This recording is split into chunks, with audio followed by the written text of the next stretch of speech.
Hey, welcome back to Roll Move Repeat. I am Sean. I'm Mandy.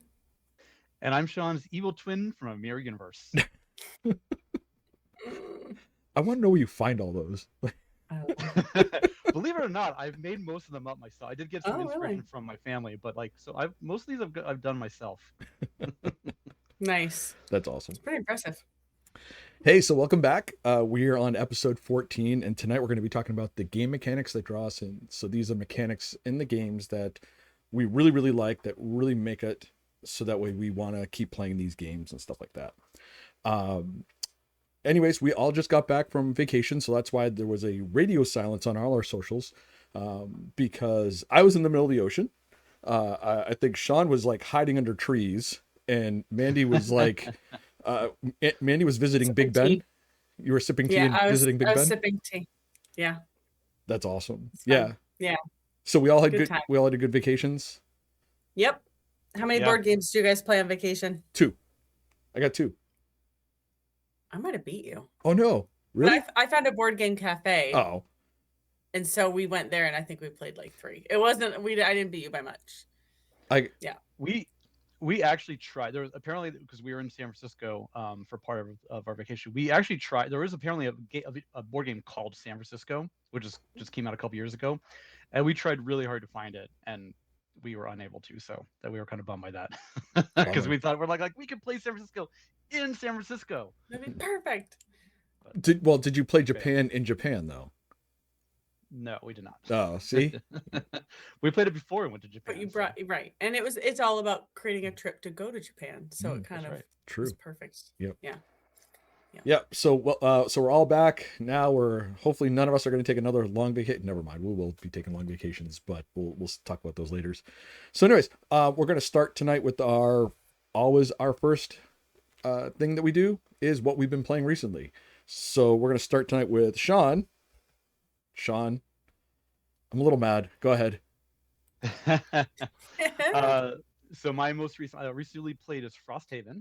Frosthaven is designed by Isaac Childrey, artists for Francisca Berald, David Demaret, Alexander Elichev, Josh T. McDowell, and is published by Cephalophore Games. So Frosthaven is the sequel to the wildly popular game Gloomhaven. It's a dungeon crawler with a massive campaign, multiple characters to unlock and play, and a ton of extra stuff to do outside of the scenarios. Sometimes too much. I've started referring to it as the after the game bookkeeping. So what makes Gloomhaven and Frosthaven unique compared to other dungeon crawlers is that the way that you take your turn. This isn't like your standard move, attack, roll dice games. It's not one of your standard, you have so many actions on your turn to do what you want games. Instead, you have a hand of cards, and you play the top of one card and the bottom of the other. This gives you a lot of flexibility as you select your cards each round, depending on how the scenario is going. Also, even though you're locked into those 2 cards that you pick for the round, you can change up how you play them when it gets to your turn if plans have kind of gone amiss. Each character has their own unique deck of cards, which you can customize as your character levels up. And part of the fun is unlocking new characters and seeing what their cards are and how they play. Many of the characters are very unique in their abilities and how they play. This is not your average warrior, mage, thief game. As an example, the character that I'm playing Frosthaven is called a Blink Blade. He can either move in like regular speed or fast speed. And his abilities on the cards are different depending on which speed he's in. There's a lot of strategy and planning a couple turns ahead to try to figure out which speed I'm going to need, and saving cards for a certain thing. I've really enjoyed this game a lot, and if you're familiar with Gloomhaven, which is Isaac's first game, you can see that he learned a lot because there's a lot of clarified rules. He kind of streamlined a lot of the processes. He cleaned up some of the more cumbersome aspects of Gloomhaven. It's also worth noting that Isaac created the whole world himself, and all the creatures and people and races are original. There's no dwarfs, orcs, or elves here. I should also add that we totally got our butts kicked. So let's replay that scenario next time we get together. You guys finished it so fast. Oh yeah, it was like an hour and a half. Like we got destroyed. Yeah, that's twice in a row. Because we got our butts kicked in Gloomhaven, and then you got your butts kicked in Frosthaven. Yeah. Yeah, so we kind of had the conversation like do we want to try this again? But one of the people needed to go home. So, um, but yeah, I love Frosthaven. It's a lot of fun. I It looks very complicated. I am a little disappointed that I'm not in this group that you're playing with this with. Um, I know. but at the same point, like I'm still. And okay, I'll back up. When we started playing Gloomhaven, and this is Sean hates me for this. this was a sore spot of contention between Sean and I. When we started playing Gloomhaven, I was kind of like very meh about the game to start, and I don't know what it Right. was. We went into we started playing right before COVID hit. We were in lockdown, and the two others who played, like the three of us were like, hey, let's play Gloomhaven. Like we set it up so we could play virtually, like with a lot of cameras and Yep. everything like that. And we're like, let's play. We have nothing else going on. Let's play all the time. And Sean was like, I thought we'd stick to like maybe just like the once a month schedule like that we were on. And we're like, what else do you have to do? We're in lockdown. Like why are you so busy? Got plans, I got big plans, plans. big plans. Me and my pillow had a lot of big plans. So, yeah, I don't know what it was. It was something I was just meh about it. I don't know what the whole thing was. But then, as we played it more, I got more excited about it, and I part of it I think it was because we were playing away from each other. It wasn't as fun like when we do it now. It was like we're all sitting around the table and we're all enjoying each other's company. We're talking. When we were in pandemic, we were all in our own houses, running our own cards. You were running the people, so there was a little bit of that. I missed it. I missed it a lot. Let me say Yeah. it that way. But now that we're back together and we're playing, I'm digging it, and I'm really excited.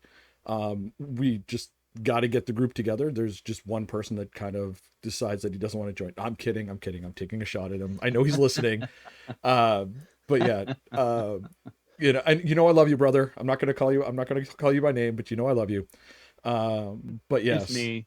well, it's no, I'm it's not. Yeah, sorry. it's you. It's you. It's always you.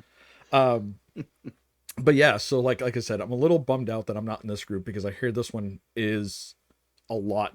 I wouldn't say a lot better, a lot different. Um, and so I'm a little bummed out, but at the same point, I'm digging what you guys are saying through your plays, and I'm really enjoying hearing about how the adventures went and stuff like that. So it's pretty cool. But Do you have it? Do you have the game like that you could play like with a different group, or after these guys finish, you could play with, I don't you have know, it. I you don't don't have have it. it? Oh, I was thinking you had it. Nope. Well, I can't tell anymore because all your board games are gone. Yeah. They're missing. They're just gone. Yeah, you guys have been giving them so many away because we've had so many Yeah. winners that they're giving away, so they're all gone. Yeah. Yeah, no, we're gonna I mean, have our we were giving games away to like, I mean, it's like we're giving away to like one of them was like not a bot 26, and then there was not a bot 27. Yeah, a lot of them have the similar names. It's really interesting. Weird. So really weird. Yeah. There was one not Allison. I don't know what that was about. So I don't know what you guys were doing with how that one happened. But anyways, yeah, no, we're getting our basement waterproof. So unfortunately, you got to start the cleanup and getting them out of here. So that way, so the shelves will be disappearing slowly, and then hopefully one day I'll come back and everything will be back. So Nice. Nice. but Nice. yeah, so yeah, Cool. stop giving away my games. Dang it. Okay. We'll try.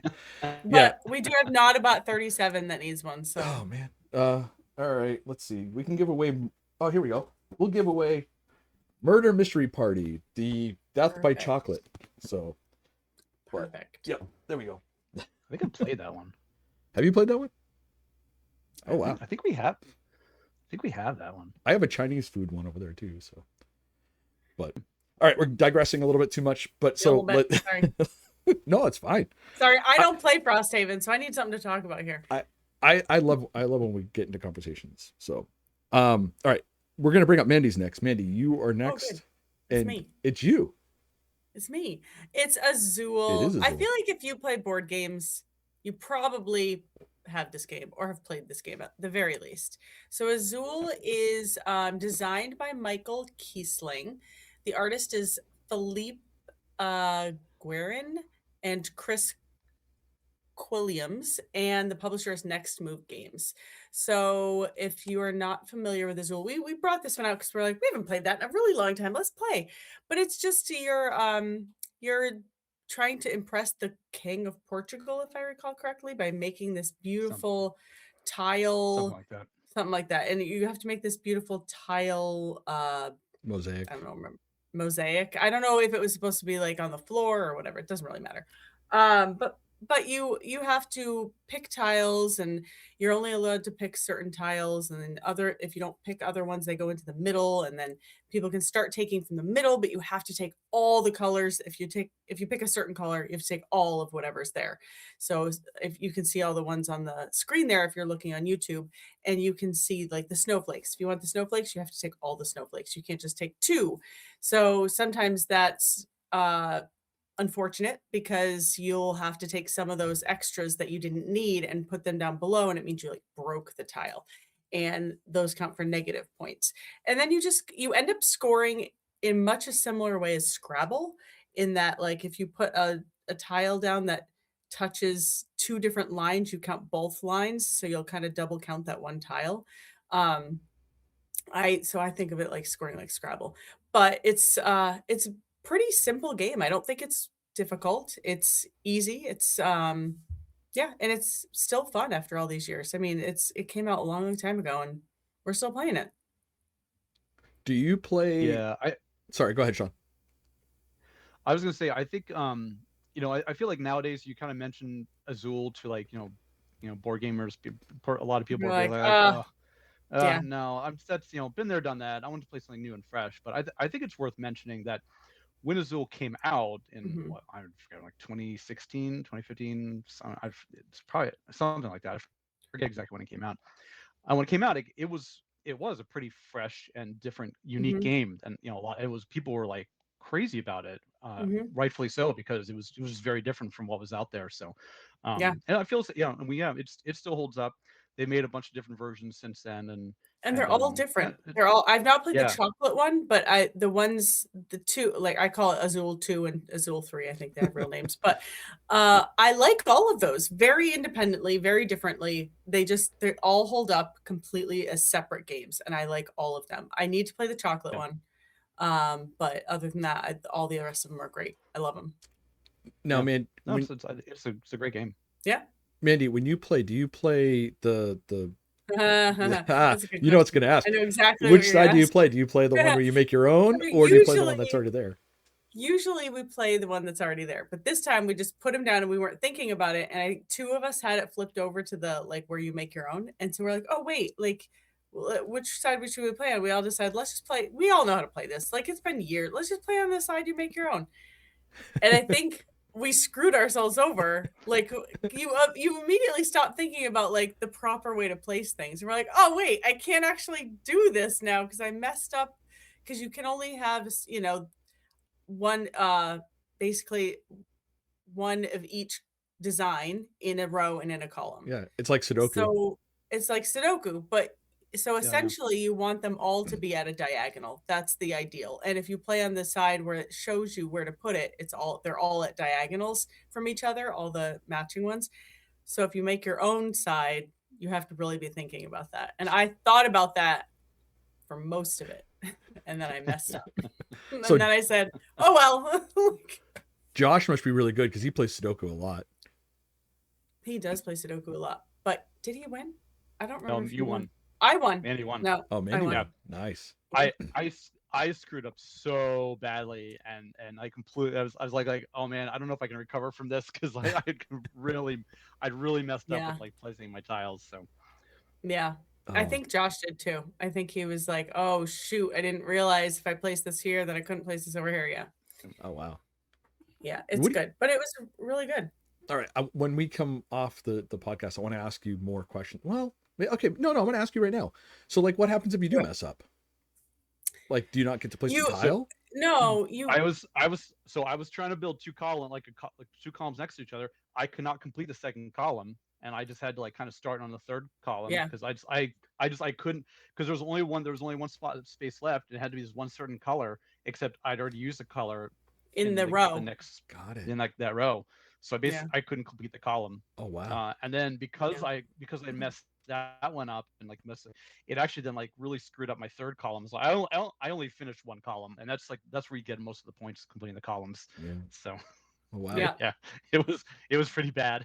Oh, okay. Did you get any of the? Did you get all 5 of the any color? Because I got one of those, which is 10 points. I wasn't even close to that. Okay, I got one of those. I think that helped a lot because I kept going backward. I kept getting negative points from the middle, and it was completely messing with me. But I ended up, I think, pulling That's ahead. true, because you had that one round where you got like -8 points Tons. or something crazy Yeah. like that, but then you still ended up winning. So I don't know. I think it was the 10. Yeah. I've never played that side, so I'm like, wow, I'm really interested. And you think it's going to be easy, like, oh, I know how to play this game, and then you're like, oh, I messed up. It's not, because you really had to be thinking ahead. Yeah. I've wanted to play that side, and now that I've heard you guys play it, I'm like, Mm-hmm. do I want to try not. it, or maybe not? I don't know. Not. Just put them at a diagonal, and you should definitely try it. You should definitely try it. Yeah. It definitely gives you a different challenge, and I think you'll enjoy the extra challenge. Yeah. Got it. All right. It's good. Okay. All right. So we're gonna click over to mine now, which is Fliptoons, and I talked about this last week because it was part of my Golden Geek nominations. This was my Golden Geek Game of the Year Light Edition. This game is created by Jordy Aiden, sorry, Renato Simons, and the artist was Diego Sa. I talked about this last time, and so I played this on the cruise ship. I brought this with me. We were sitting in the atrium waiting for the next little what was it, the next little concert that was going to begin or whatever, and I turned to Allison, I'm like, can we play Fliptoons? I have it with me. And she's like, what? And I said, I brought Fliptoons with me. She's like, of course you did. And she goes, one game right now. And the other person we're traveling with, I'm like, hey, do you want to play? She's like, I haven't played this game before. I don't really play games, but sure. So we had a tiny table. We played, like, if you've ever been on a cruise ship, the tables are super tiny. They're just to hold drinks. Like, that's all they're made for. And we made do. And we played a 3-player game of Fliptoons. And the game again, really quickly, it's the golden age of tunes. Think of like the 30s and 40s, maybe 50s of tunes. You're hiring tunes, you're firing tunes, you're trying to collect fame by hiring them, and then you have to use fame to fire them. Excuse me. It's such a fun little game. It's so quick. The hiring and firing phase, there's a little bit of strategy behind it, but again, it's such a light game. I had, no joke, probably 4 different people come over to me and like, hey, what's this game? What's it about? And this, mind you, people were bringing board games on the cruise ship. I saw someone playing Quacks. I saw someone with Everdell. Like they had, they were, wow. So like, they were closing different. Everdell on a cruise ship. Everdell on a cruise ship seems dangerous. Yeah. Well, why? Because it's gonna shift, like. Yeah, because the ships move in and like that. Well, they were closed. So what happened was they closed some of the major restaurants out. Like they're like in the mornings, like when they weren't open, they opened up them for people to play board games. So people were playing like chess and checkers, which they had on board. They brought Scrabble. People were playing cards, Uno, Skip-Bo, stuff like that. But yeah, like I said, I saw someone playing Everdell. I saw someone bring Quacks. And even one was like, did you have this on the ship or did you bring it? And they're like, no, we brought it. So I was like, oh, that's so cool. And then I brought Fliptoons and people were coming over like, oh, what's this? So I was telling them about it. We played it. I forget who won. I know it wasn't me. Anne, who came with us, like was collecting so much fame. I don't know how she was doing, but she was doing really good. And it was her first game. And it was so fun to play on a cruise ship. And like I said, it's so light and so easy. We had it done in about 20 minutes. And yeah, it's something that it's pocket size too. That's why I said I had it with me. It was sitting in my pocket. So I can't tell by just the graphic, like how big it is. Is it just cards? It's just cards. It's like it's like almost a deck of cards. Like technically it could be a deck of cards. It could fit in a little deck of card box. But I carry it in the little square box that it comes in, and I wear cargo pants or cargo shorts, so I can just fit it right in that cargo pocket right there. So you literally had it in your pocket, and you're like, Allison, want to play Fliptoons? I did. She's like, and you're like, oh, I got it. Yeah, she was like, what? And I pulled it out of my pocket. And I was like, "You want to play?" And she's like, "Oh." So That yeah, doesn't surprise me at all. It's like, can I somehow pretend I don't know you on this cruise ship? Like, it was yeah. And like I said, I was impressed that people were walking over like while they're waiting and they're like, "Oh, what game is that? How do you play?" So it was kind of fun to. It, cool. it made me feel like board games themselves are coming on a lot more. Because like Mm, before, when you go on a cruise ship, you might see someone playing like with a deck of 52 cards like that. You might see them here and right. there, but like seeing people bring on Everdell and Quacks, like holy Those are cow, real size yeah, games. yeah. So Yeah. I was like, this is great. So I'm like, what can I bring next time? And Allison's like, don't even do it. Right. Do you have like luggage? I haven't been on a cruise in forever, but like, I don't remember. Do you have like a certain amount of luggage like on an airplane that you can bring or something? Or As long as it's not like 6,000 pounds, I believe. I mean, we okay, we brought you can bring a big suitcase. It's yeah, fine. They'll let you bring as many suitcases as you're willing to pay for. yeah. Well, no, Well, that's what I'm wondering. Do you we have didn't to have to pay pay for them. like, No, Riker. So when we went, Riker had Allison won this monster suitcase. I mean, I mm, kid you not. I could probably fit inside it. Riker mm, filled that sucker with his shoes and clothes, and Allison put some clothes in and everything else. mm, And they put that in. They took that, and they had that, and then Rebecca and I each had our own suitcase and whatever, and then we each had a bag. So I mean, and there was a lot. Like they didn't a stop us or lot. anything else. Yeah. So technically, I mean, if I wanted to, I could take that big suitcase, fill it up with board games, and bring it. Like, Really good. hmm, Sounds like you have a plan for next hmm. time. Shh, don't tell Allison.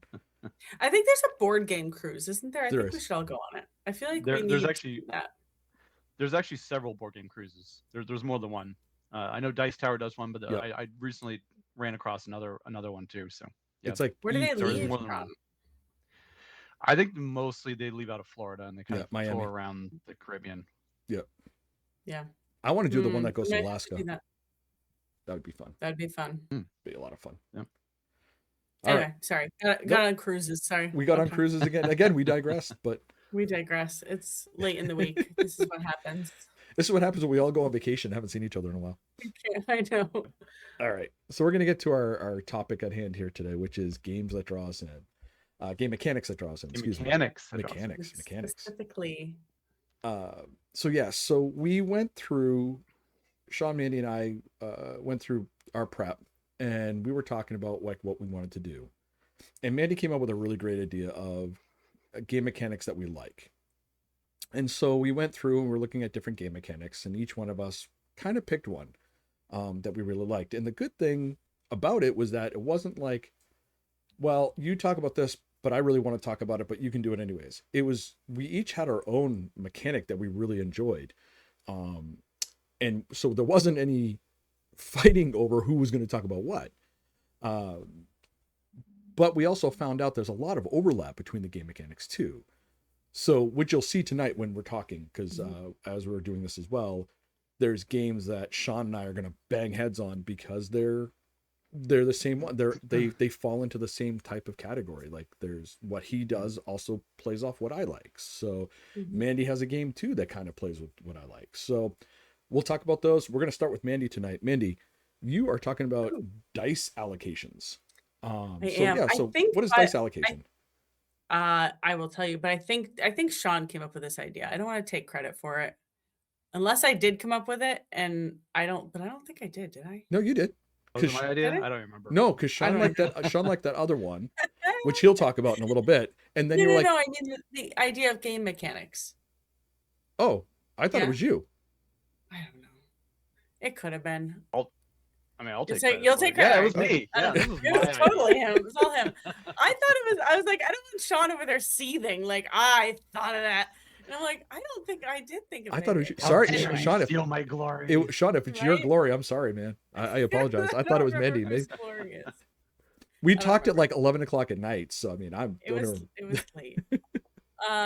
So yeah, so I picked dice driven actions. Is that the same what you just called it, Yeah, Sean? dice allocation. Okay. Yeah, dice allocation, dice driven actions is what I had put. But it's basically when you roll dice and you use the numbers on the dice to determine what you get to do. And so instead of it being kind of like Yahtzee, where you're just trying to get like Actually, kind of Yahtzee is kind of that, but like, just you're not trying to always roll the highest numbers. You know, you don't have to be like Risk is a lot of rolling dice, but you're just trying to roll high numbers every single time, and that's not what this is. So my idea is like for I don't know if you have the graphic come up there, but for Roll for the Galaxy was one good example. This is what you do with the dice in Roll for the Galaxy. And I'll quickly say that Roll for the Galaxy, great game. The designer is I did not read these before I put them up here. Wai Hua Huang and Thomas Lehman. The artist is Martin Hoffman, Klaus Stefan, and Mirko Suzuki, and the publisher is Rio Grande Games. So in Roll for the Galaxy, you roll these dice that don't even have numbers on them. They just have pictures. And then you allocate them underneath the pictures of this little thing. And you say, okay, all the eyes go under here, all the triangles go under here. And they do different things. And then you get to vote which of these 5 actions you want to happen. And so that kind of solidifies that action is definitely going to happen this round. And then you get to see what everybody else did because they might have voted for different actions. So whatever actions everyone voted for with your dice, those win, and those are the actions that happen. So I just really like using dice, I guess, in a different way. I like these because they're super colorful and they're fun and they have little pictures. So those are really fun. But if I the next graphic is for Creature Caravan, which I've talked about a billion times on this podcast. So this I'll tell you who is by again. Like, let me just get it up. But I've said it so many times.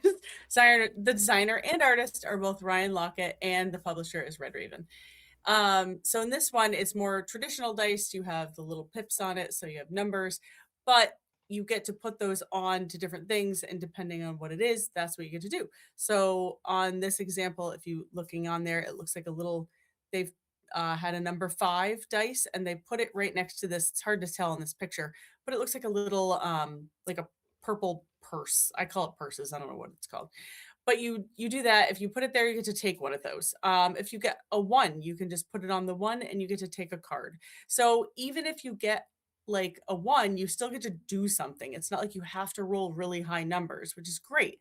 And in this game, in order to fight zombies, you have to get you kind of do have to get high numbers, but then you get cards where you can put the dice on the cards as well, and that'll help you get more swords. And it's just I really like the idea of like using dice very differently than in your normal. I have to get a high number, or I have to, Yahtzee's. I guess Yahtzee's kind of like that, but that's just scoring the number that's on the dice. So this isn't meant for scoring, it's what you get to do with it. So I really like that mechanic. And my bonus mechanic, which both of these games I realized also had, was simultaneous play. I really like it when you don't have to wait for anybody else to take their turn. Everyone just does it all at once. It's great. So both of these have both of the things I liked. So it's just like, these are my games. This is great. I I I'm. played. Oh, go ahead, Sean. Oh, you go ahead. You Okay, I was gonna go say I first. played them both. I don't have Creature Caravan. Although we did get a letter from Ryan Lockett saying that you are not allowed to discuss his games anymore. He's got a petition to The restraining a order. restraining order. Yeah. No. In all seriousness, I played. You taught me that one, and I really enjoyed this game. I really like this mechanic. Hmm. Using the dice. There's a game that I was thinking of early when you were mentioning this was Grand Austria Hotel, where you roll this dice and then you put all the dice lined up in front of this board, and it's you put all the ones together, all the two, three, four, and when you go, when the first person takes one of the die and said, "This is what I'm going to do," and however many dice are in, or yeah, how many dice are in that row is how powerful that action is. So Mm. it's kind of like a dice allocation where I'm going to use this dice to take this action. And Hmm. then the second player goes and the third player and so on and so forth. If you're playing 2 players, like Alice and I play this game a lot, it's one of our favorite games where it's a snake draft. So I go first, she goes second, third, I go fourth. If there's something like I really want to do, I can pass my turn until she's done, and then I can re-roll all the die, but I remove one. Um, And that's a really cool mechanic. And then Sean was talking about one earlier that he mentioned. What was it again, Sean? With the dice, So Dead of Winter Dead of Winter. uses this Oh, mechanics right. as well. It's like kind of like the kind of cooperative, semi-cooperative game. And yeah, same thing. Like at the beginning of beginning of each round, everybody rolls however many dice they have, and then depending on what you roll, those are the actions you get to do. You know, some actions require like a 4 or 5, or kind of similar to Creature Caravan. Um, Hmm. yeah, I'm a big fan of this mechanic. I think it's well known on this podcast that I don't love dice. I was gonna say Um, this is coming from someone who doesn't like dice. but I mostly don't like the like roll dice and try to get the high number and whoever get and that's all we're doing. Yeah. Mostly You don't because like playing they Risk, basically? no, it's and mostly because dice hate me. So like I never roll those high numbers. But yeah, this like the dice allocations like yeah, like sometimes like it's like oh man, I really need a 6, maybe you don't roll it, but like you're not out of the game if you don't Right. roll like the 6. So like there's plenty of other things you can do, and that's what I like about these. So it's just, if you roll all ones and like okay, well I just got to figure out what strategy I'm going to do with all that. And usually I feel like in most games you get some kind of like a mulligan or there's ways to change, especially like Creature Right. Caravan. There's like so many cards to let you change dice. Um, Right. You can get an but yeah, extra dice on some cards, and yeah, and you know, they let Dead you of do more Winter stuff. Dead of Winter, there's plenty of things. There's plenty of things ways if you just roll a bunch of ones and twos. There's plenty of things you can do. And at Dead of Winter, maybe if you're the if you're the trader, maybe you want to roll ones and twos. So you can be like, I Mhm. love to help out, guys, but look, my dice really just Oh, suck. So well, I don't yeah. know what Yeah. to tell you. You did ask. I forgot to get back to your email, but I think you asked if we played that. Maybe once, but I might be thinking of a different game. I think we played it with you guys. Yeah, It was like a long. It was like it would it have was a been a long long time time ago. ago. Yeah. Yeah. Well, once it's out of storage, we can play it again. That way you All can get right. another game to talk about. So There you go. yeah. So yeah. I have a copy of my copy while yours is stored. Oh, that's right. You got a copy. I forgot about that. Yep. Oh, so we're Yep. playing your copy. Hmm. Playing your copy. Um, yeah, I really enjoyed this mechanic, and the other thing that you talked about too is the simultaneous thing. I really enjoy those too because again, it makes the game move quicker. So even if it doesn't I know in Creature Caravan, everybody's doing stuff all at the same time, and sometimes you do stuff really fast and you finish, and then you are just sitting there waiting for everybody to finish their stuff. Hmm. But I think it feels a little faster because at least you're doing something while they're starting. Yep. Like everybody's doing stuff at the same time for at least part of it. So Yep. it's good. Yeah. Yeah. No, I like this mechanic. Yeah. All right, going to our next one, which is card-driven actions, and this is going to fall to Sean, the other Sean. Yeah. Race for the galaxy, right? So I did roll, you do race. So well, it's funny when I was looking up driven actions, people did mention Race for the Galaxy, and I thought to myself, someday I need to play that game I know, I because haven't played people it seem to either. have people seem to have very high opinions of it. Yeah. Um, so it's funny. I originally chose this specific game mechanic based off of one game, and I mentioned that, and then Sean said, "So you want to talk about card-driven actions?" And I realized that it did kind of fall under that whole umbrella. Um, Card-driven actions is actually it's a very broad term that covers a myriad of styles. These range from like the many card games you grew up playing as kids, like the Hearts and Spades, to deck builders, to games with a huge stack of cards that you dig through to find some kind of synergy. But it comes down to a bunch of cards determining how you're going to play your strategy. I'm going to kind of quickly run through a few different variations before I get to the specific one that I originally thought of. So first we have Magic the Gathering. Um, and I kind of so it was designed by Richard Garfield. The publisher was Wizards of the Coast. I would name the artists, but I'm looking at the BGG page, and it has like 4 names, and it says plus 509 more. So Yeah. I'm not going to read all like 513 artists that they have here. No, so just No. more. There's a lot. So there's a lot. Yeah. But Magic the Gathering is probably the best example of a card-driven action game, especially since there are over 29,000 unique cards, and that is not counting all the reprints with different artwork. I actually looked it up because I was like, how many cards are in Magic? And it was something like, how many unique cards? It was something like 29,137 or something like that. So um, Wow. I would I would imagine anyone listening to this podcast has at least heard of Magic.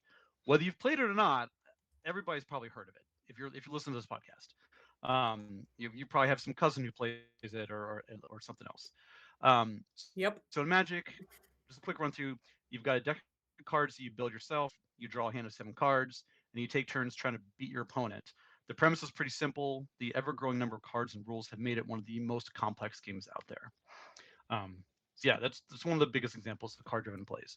My next example is Dominion, and let me flip over to my Dominion, which is designed by Donald. I don't know how to pronounce his name. Uh, Vaxarino. It's published by Rio Grande Games. And there's another game that's got like 18 artists. So I'll A just lot of there's a lot cards. of artists. There's a lot of cards, a lot of artists. Um, Now, ironically, I don't actually care much for deck builders, which has become a very popular game mechanic under the card-driven actions umbrella. But I have Dominion as my example because it is the original deck builder, and it is still a very popular game. There's a ton of expansions for it. So with deck builders, you start with a small deck of basic cards, and you use those cards to buy better cards to add to your deck. A lot of other deck building games have come along which add additional mechanics like you like you getting power to fight enemies or movement to move character on a map. Um, I think Sean, no, maybe it was somebody else. There was a deck builder I played where you actually it was like an area control game that you're using kind of your cards to like take over areas. But Hmm. every deck building game is centered around that central mechanic of you drawing cards from deck that you build as the game progresses and planning your turn around those cards. I gotta scroll down my page. Uh, so next on my example is 51st State. Mm. So 51st State is a great example of using cards in an engine building type game. And you might hear about this game from somebody else in this podcast. You're drawing cards and you're strategizing how to use them to advance your engine. I won't spend a lot of time talking about it because I think somebody else can talk about it more later. But it's definitely one of those games that combines a couple different mechanics to make a great game. But it's an engine building, but it's also kind of centered around like what cards you draw to build that engine. Mm. So moving on, we have and I forget. So we have Everdell, and I forget, Sean, if you were gonna do. I have them both, so you can talk. I can't get them to both come up, so we'll just. Okay, that's okay. So I have Everdell and Earth together. I combine them two because they both use card-driven actions to build a tableau. They just do it very differently. Everdell is more of like a worker placement meets card-driven game. You place your meeples to get the resources you need. You play the cards that you get points, or you play the cards that then get you points and more resources. The cards you place in your tableau interact with each other to some degree. Like they might trigger one or something else, but where they go in your tableau largely doesn't matter. Earth, on the other hand, is very heavy on the card interaction. It really leans into that card-driven mechanic. You have to be very strategic where you place the cards in your tableau because so many of them give you points or bonuses or resources depending on what cards are adjacent to them. So your strategy playing this game is very dependent on kind of what cards you draw.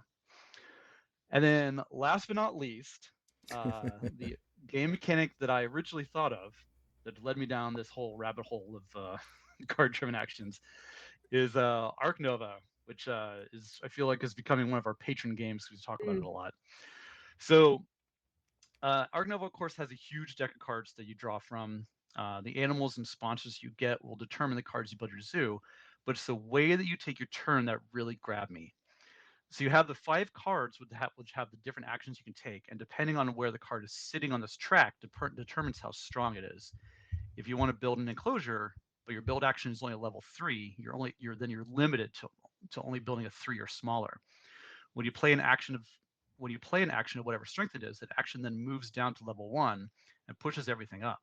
So if you wanted that build action to be a 4 or 5, you'd have to first play the cards ahead of it to get on the track to get you up there. I love this mechanic. My first Mhm. time playing Arc Nova was my first experience with this mechanic. I just thought it was such a unique and different way to take your turn. It really makes you plan your turns out ahead of time so you can kind of get that action card where you need it.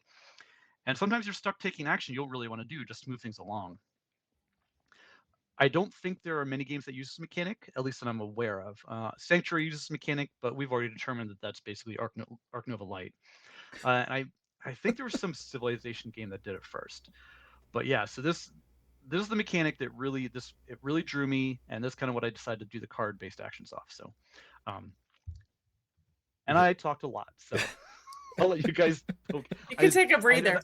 I take a breather. I realized I completely forgot to mention the designers and the publishers, like the last 3 games I mentioned.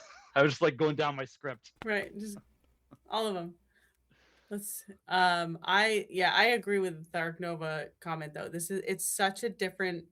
I've never played anything else where it uses that mechanic where you have to your actions are based on where they are and then they automatically go to the lowest setting after you've used them.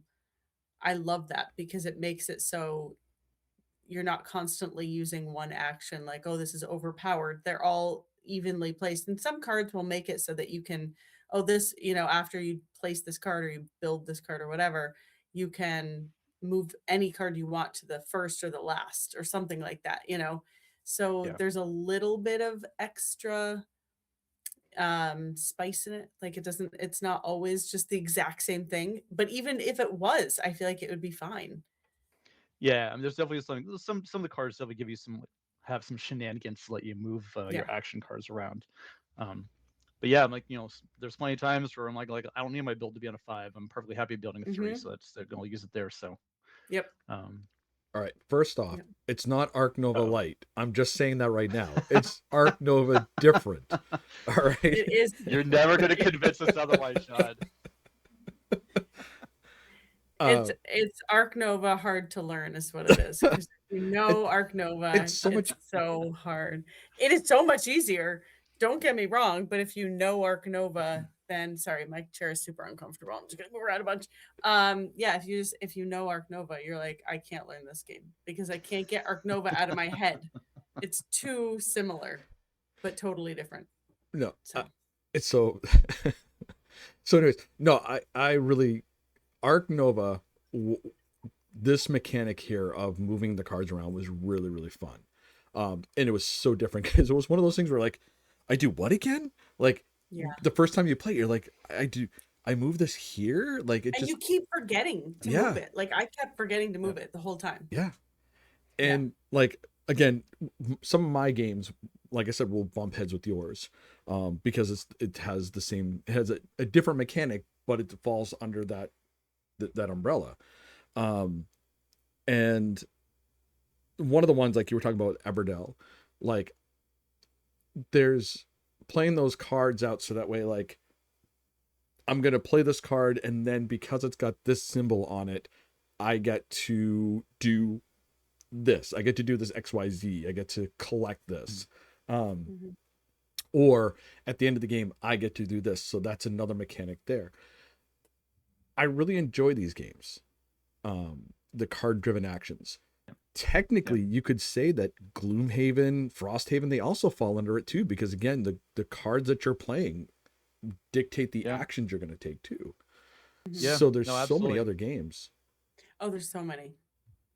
But nothing that does it like Arc Nova. No, this is its own. This is a really cool mechanic, and I think you were talking about Civilization, Sean. I think Civilization New Dawn did that as well. Did that I think that's it. I knew there was a game that did it first, and I'm so that sounds right. I think that's it. I'm not 100% sure, but I think that's it. Yeah, I mean, we could do an entire podcast on card-driven games because there's so many out there. Yeah.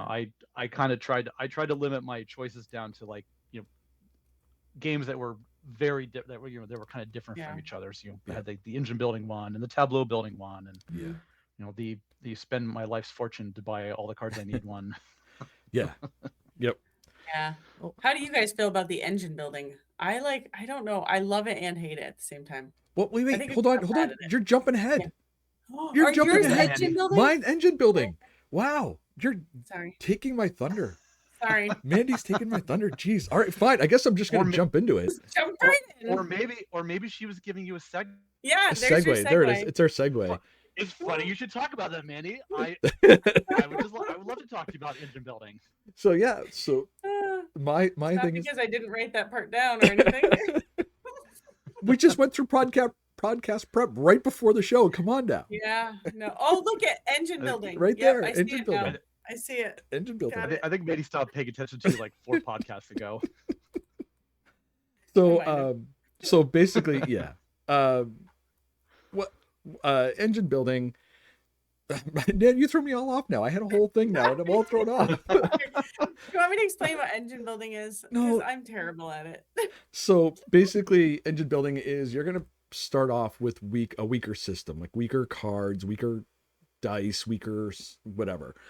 And then as the game progresses, you're gonna upgrade those cards, you're gonna upgrade those dice, you're gonna play different cards that are gonna play off each other. That's going to do different things. There's also mechanics where if X happens, I get to do Y. If X happens again, I get to do Y, Z. So there's all these different card and dice things that can happen if I play and one of the ones actually, I'm going to start off right away. So we're going to go with Wingspan. Wingspan was one of the ones that when I did some research, I wouldn't call this necessarily, the game is not necessarily an engine builder. It does have engine building mechanics. And this would be one of those, if I play, oh man, I had it written down. It'll just be like engine building light. Yeah, engine Yeah. building light. Yeah, Wingspan light. No, actually, before I get into that, it's the designer was Elizabeth Hargrave. The artists were Ana Maria Martinez Jaramello, Natalia Rojas. Oh man, where'd it go? I had the whole thing down. Oh, that Greg May, and Beth Sobel, and it's put out by Stonemaier Games. There are cards in this where if, like, as I take an action, so if you ever played the game, you literally you choose what you're going to do. You're going to play a bird, you're going to collect food, you're going to, you're going to collect eggs, you're going to lay eggs, you're going to collect more birds. And then depending on which of those actions, you're going to take this cube where you selected and move it down. So every time you go over a bird, it might have something to do. You might have to do something with that bird. One of them might be, if it's in this row, you move it to another row. If it's if it lands on this, you get to collect a wheat, or you get to collect a bug or whatever. So there's little things like that, but not all the cards are like that.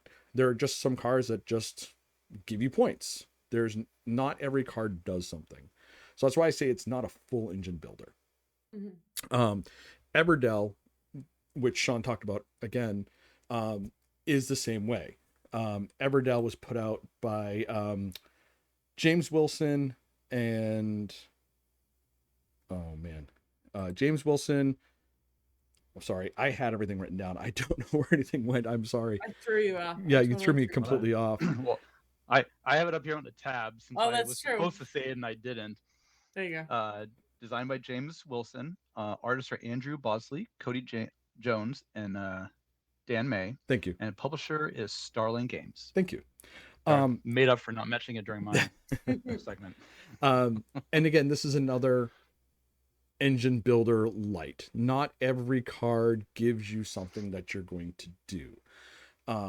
So what I mean by that, again, if I play a card, I get to, take a resource. Later on, if I take this resource, I get to take this resource. Or if I get to play, there was one where if any creature I play, I get to take a food, I get to take another resource or stuff like that.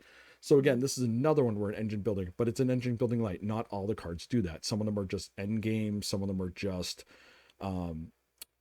if I use this card, I can then build something else. So it's not a full engine builder, but it's one that does come up when you talk about engine building games. The next one, which I really enjoy, is It's a Wonderful World. A funny note, when I went looking for this game, for some reason tonight, I could not find it. And the reason being, I kept calling it It's a Wonderful Life. And so when I went looking for this game, I'm like, I know it exists. Why can't I find it? Because I kept calling it It's a Wonderful Life. That's the movie, not the book, not the game. Yeah. You're like, why do I keep seeing Jimmy Stewart? Yeah, I know. Right? I was like, I couldn't figure it out. But This game is put out by Ori Games. Frederick Gerard and Anthony Wolf are the designers. It is such a fun game. Now, again, okay, take the shots right now. I play this a lot on Board Game Arena. I really like I this played game. What? with you. You Yes, taught it to yep, me I on taught it Board to Game you. Arena. I did. Yeah. This is an engine building game where the way it works, and if you've never played this game, is that it's played over 4 rounds. And over each round, it comes out where you are taking your resources, and the resources are cubes. So there's like white cubes, black cubes, blue cubes, green cubes, yellow cubes, and red cubes. Red cubes? No, not red.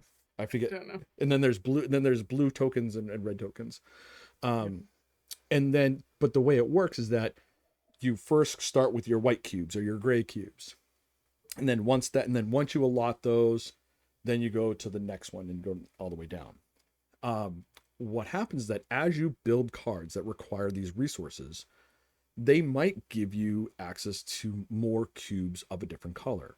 So if I build like this military base that requires 1 gray cube and 2 black cubes, once I build it, for future things, future rounds, or even maybe that same round, I get 2 blue cubes. So when I come to that time where I get blue cubes, I collect those. And then I can use those for other things, like other cards that I need to build.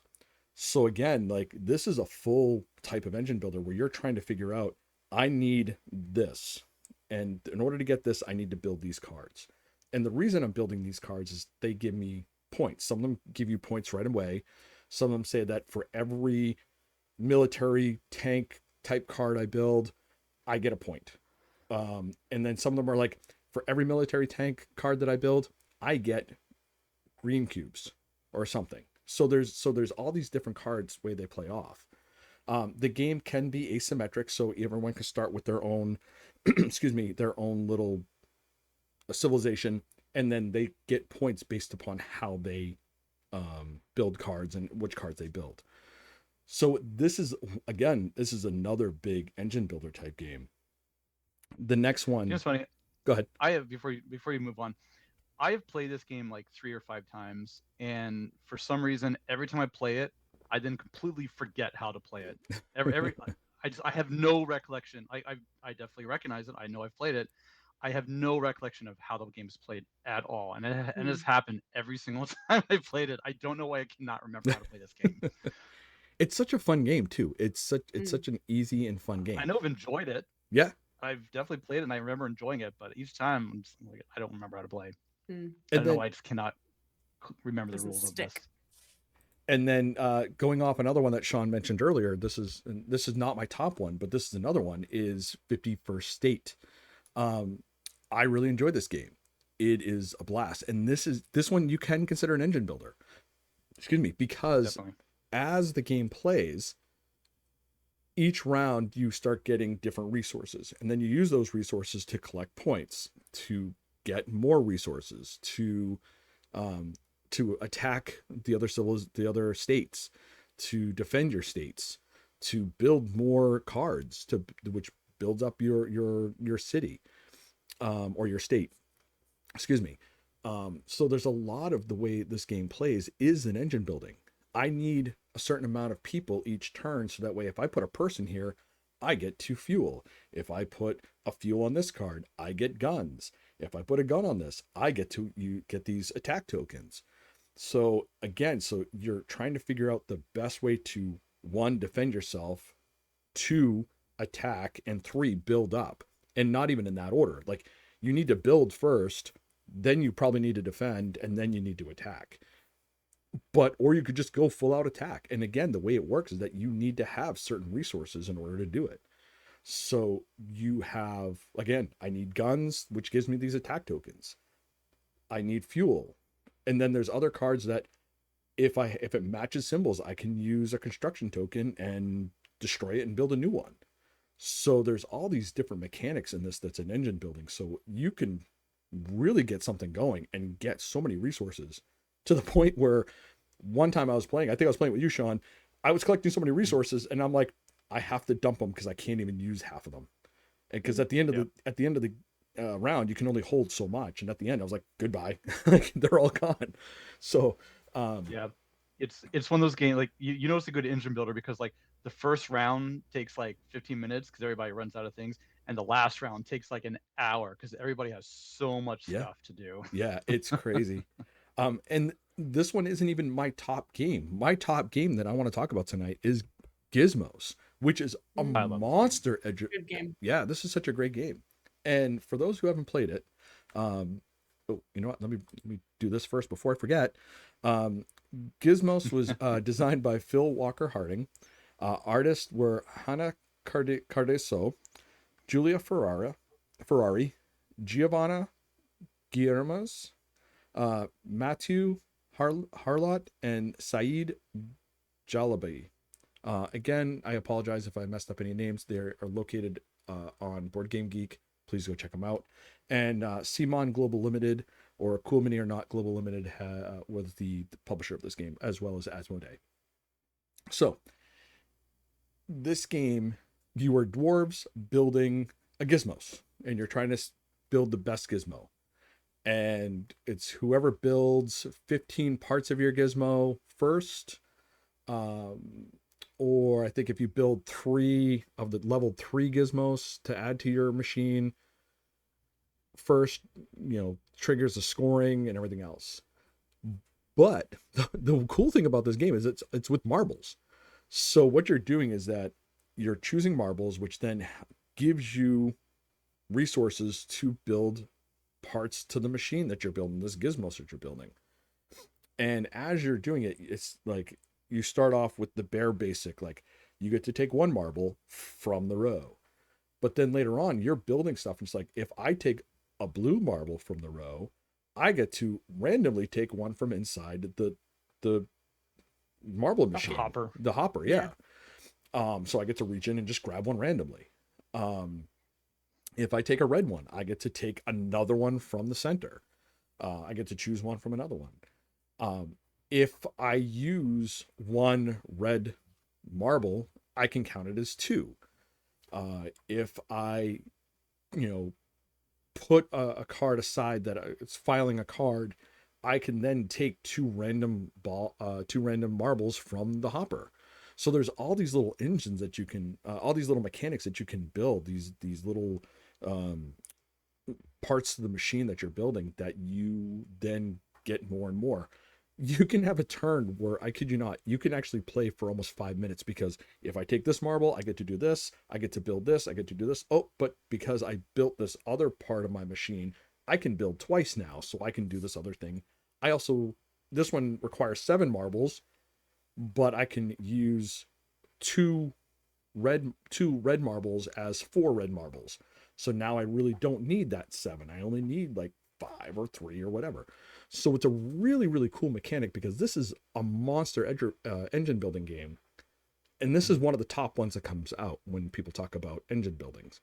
I know other people mention Race for the Galaxy and a few others, but when anybody talks about engine building, this is the first one that comes to mind. And this one here, I first look at PAX Unplugged back before it came out. Like, this was not even out yet. They had it at PAX Unplugged. I was with Ben. We sat down and like, yeah, this game's coming out. Come play it. And we played it. We had a blast. I immediately, went and was like, Kickstarter, and got it, because it was so fun. This is not Riker's game. He doesn't like it. Rebecca loves it. Allison likes it. I have a blast with this game. Again, there's a lot of strategy.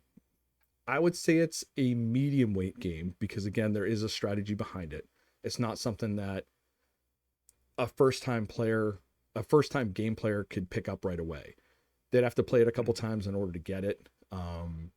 But I think if they're smart enough, if they can follow the logic, it's a really fun game.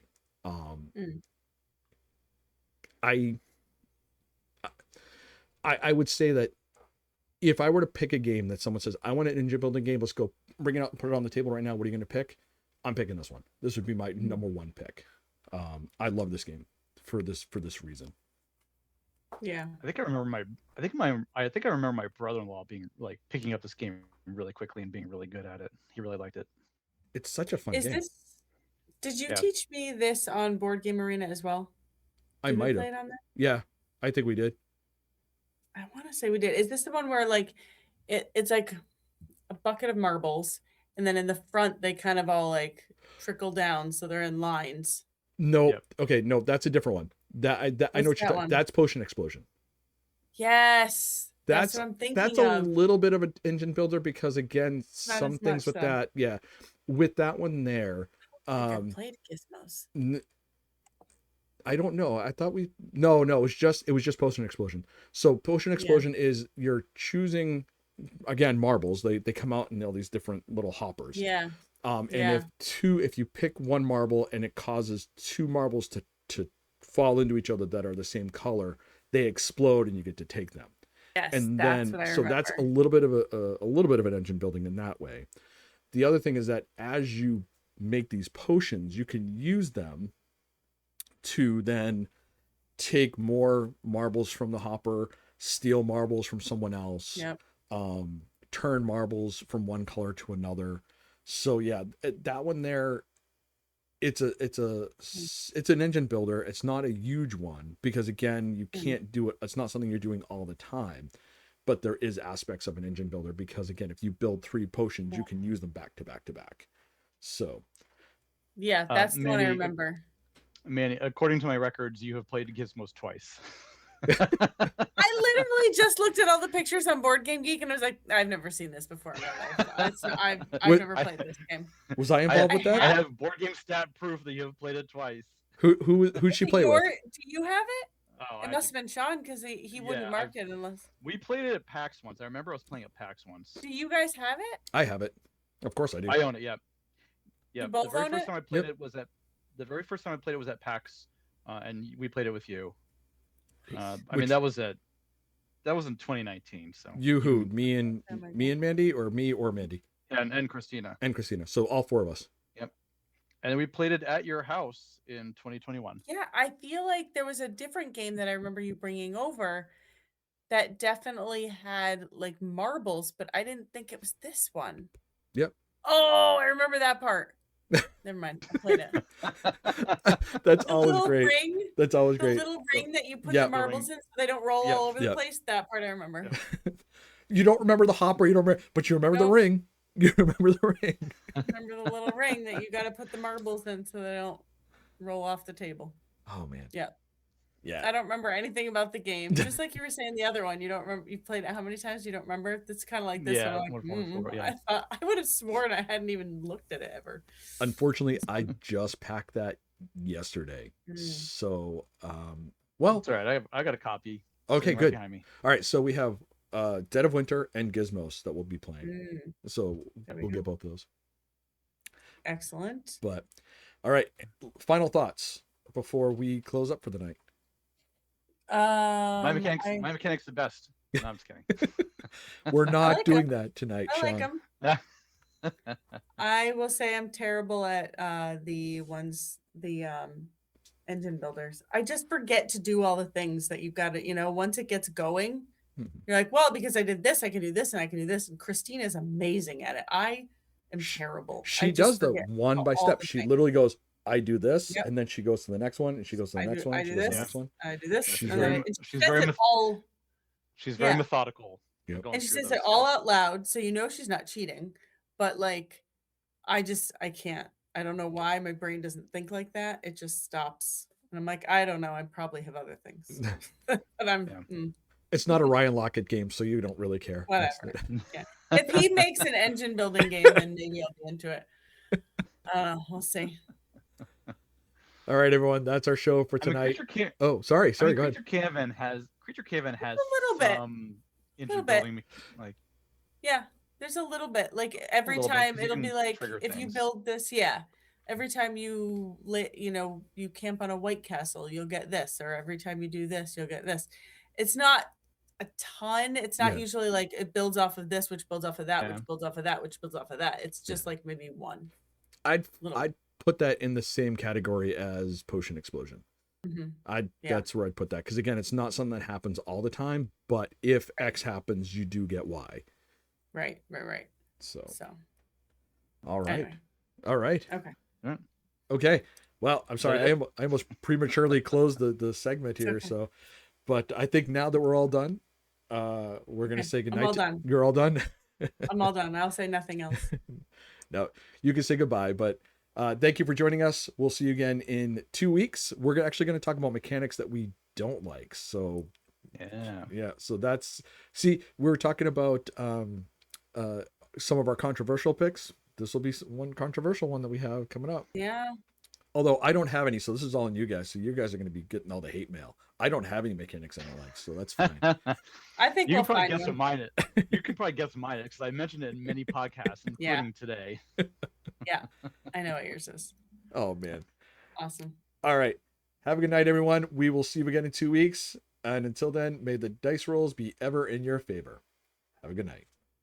Bye. Good night. Can we do it?